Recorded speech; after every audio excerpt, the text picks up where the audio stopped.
La première préoccupation est le chevauchement entre la justice et la sévère. Le procureur général de la République a enclenché des poursuites à l'endroit de certains auteurs présumés des crimes commis sous la période couverte par la sévère avant que cet dernier n'accomplisse sa mission.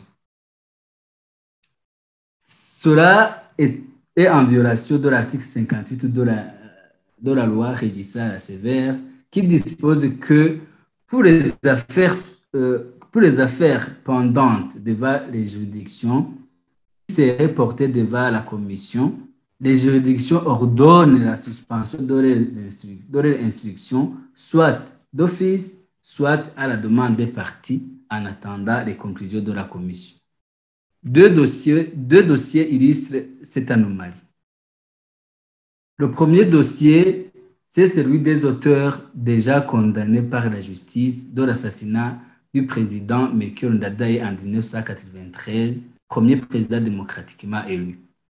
Le dossier concernant le massacre des étudiants au campus Mutanga le 11 juin 1995, où une seule personne, Clément Nkurunziza, est poursuivie et détenue à la prison d'Ongozi.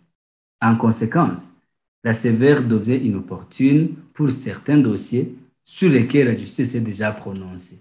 Notre deuxième préoccupation concerne l'instrumentalisation de l'histoire et de la mémoire au service d'une cause politico-ethnique dangereuse pour la réconciliation des Burundais.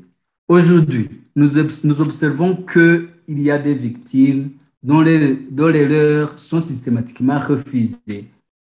Les recueillements et les commémorations en témoigne la correspondance adressée à l'association AC Génocide Chirimoso par le ministre en charge de l'Intérieur.